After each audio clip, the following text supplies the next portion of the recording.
शहरात इतका पाऊस पडतोय, हेच ढग धरणांवरती नेऊन तिथे का नाही पाडत पाऊस? ही अशी वाक्य आपण कधी ना कधी ऐकलेली असतात किंवा बोललेली तरी असतात. पण खरंच जर क्लाउड सीडिंग म्हणजे कृत्रिम पाऊस पाडता येऊ शकतो, तर मग एक पावसाचा ढग एकीकडनं ढकलून दुसरीकडे नेता येऊ शकतो का? चला समजून घेऊयात आजच्या सोपी गोष्टमध्ये. सगळ्यात आधी थोडं ढगांबद्दल समजून घेऊयात. क्लाउड हा इंग्लिश शब्द आलेला आहे क्लड किंवा क्लॉड या जुन्या इंग्लिश शब्दावरनं.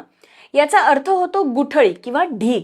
माती किंवा दगडांसाठी वापरले जाणारे हे दोन शब्द आकाशातल्या ढगांसाठी वापरले जाऊ लागले आणि त्याचा शब्द झाला क्लाउड. ढग म्हणजे नेमकं काय असतं? तर पृथ्वीच्या वातावरणातले एकत्र आलेले पाण्याचे सूक्ष्म थेंब म्हणजे ड्रॉपलेट्स किंवा बर्फकण म्हणजे आईस क्रिस्टल्स.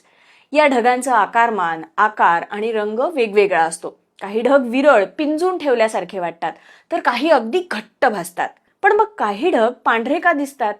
ज्या ढगांमध्ये पाण्याचे सूक्ष्म कण अगदी गच्च भरलेले असतात आणि ज्यांच्यावरती पडणारा बहुतेक सूर्यप्रकाश परावर्तित होतो म्हणजे रिफ्लेक्ट होतो, ते ढग पांढरे दिसतात.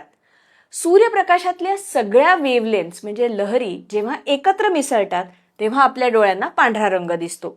पण मग जेव्हा पाऊस पडणार असतो तेव्हा ढग काळा का दिसतो?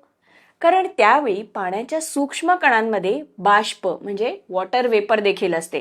त्यामुळे पाण्याच्या थेंबांच्या मध्ये मोठं अंतर तयार होतं आणि परिणामी कमी प्रकाश परावर्तित होतो. म्हणूनच पावसाचा ढग काळा किंवा राखाडी दिसतो. हवेमध्ये जेव्हा पाण्याच्या बाष्पाचं प्रमाण जास्त होतं तेव्हा ढग तयार होतो. थंड हवेपेक्षा उष्म हवेमध्ये बाष्प धरून ठेवण्याचं प्रमाण अधिक असतं. म्हणूनच जेव्हा हवेचं तापमान कमी होतं तेव्हा या ढगांमध्ये पाण्याचे किंवा बर्फाचे मोठे कण तयार होतात आणि नंतर ते थेंब खाली येत जमिनीवरती पाऊस किंवा बर्फ पडतो. या ढगांचे 3 मुख्य प्रकार आहेत.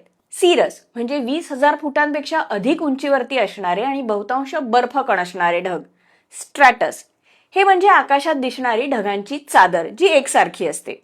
आणि सगळ्यात शेवटी क्युम्युलस, आकाशात दिसणारे मोठे आणि गुबगुबीत ढग. बहुतेक पाऊस किंवा हिम या ढगांमधनं पडतं. हे ढग किती उंचीवरती आहेत, आकाराने किती मोठे आहेत यावरती हे ढग आल्याने येणारं हवामान ठरतं. हे ढग जास्त उंचीवरती असतील तर वातावरण कोरडं असतं, हवामान स्वच्छ असतं. पण हे ढग जितके खाली तितका अधिक पाऊस किंवा बर्फवृष्टी. या ढगांची हालचाल प्रामुख्याने होते अर्थातच वाऱ्यांमुळे. जास्त दाबाच्या ठिकाणापासून कमी दाबाच्या जागेपर्यंत हवा वाहत जाते. ढग जमिनीपासून जितक्या अधिक उंचीवरती म्हणजे ऑल्टिट्यूड वरती असतात तितके ते अधिक वेगाने वाहतात, कारण जास्त उंचीवरती वाऱ्याचा वेग वाढतो. क्युम्युलस म्हणजे पावसाचे ढग कमी उंचीवरती असतात, त्यामुळे त्यांची हालचाल ही स्थानिक वाऱ्यांवरती अवलंबून असते. मग पावसाचे हे ढग एकीकडनं दुसरीकडे ढकलले जाऊ शकतात का? तर नाही, ते करणं शक्य नाही. कारण काय?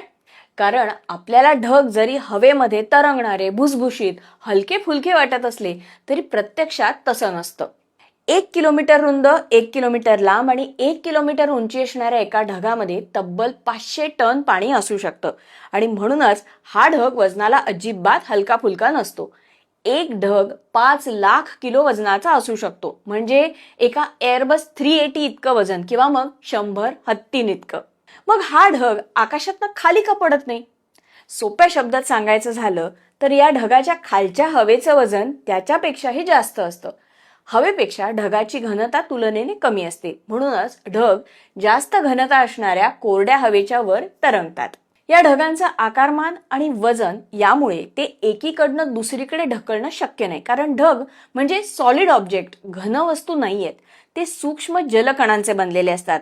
हे ढग ढकलणं किंवा ओढण्याचा प्रयत्न केला तर ते विस्कटतील.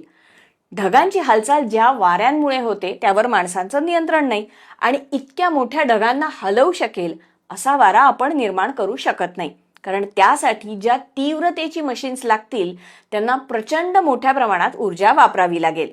क्लाउड सीडिंग जेव्हा केलं जातं तेव्हा त्या ढगांमध्ये क्लाउड कंडेन्सेशन न्यूक्लाई सीड्स म्हणजे सूक्ष्म कण सोडले जातात. ज्या भागात पाऊस पाडायचा आहे तिथे हे केलं जातं. त्या ढगांची हालचाल नसते, म्हणूनच ते करणं शक्य असतं. ही होती आजची सोपी गोष्ट. कशी वाटली जरूर सांगा. तुमच्या शाळेतल्या मुलांना नक्की दाखवा. आणि जाता जाता आज तुमच्यासाठी एक प्रश्न आहे. पृथ्वीवरती जसे आपण ढग पाहतो तसेच आणखीन एका ग्रहावरचे ढग आपण पृथ्वीवरून पाहू शकतो. हा ग्रह कोणता आहे? कॉमेंट करून सांगा.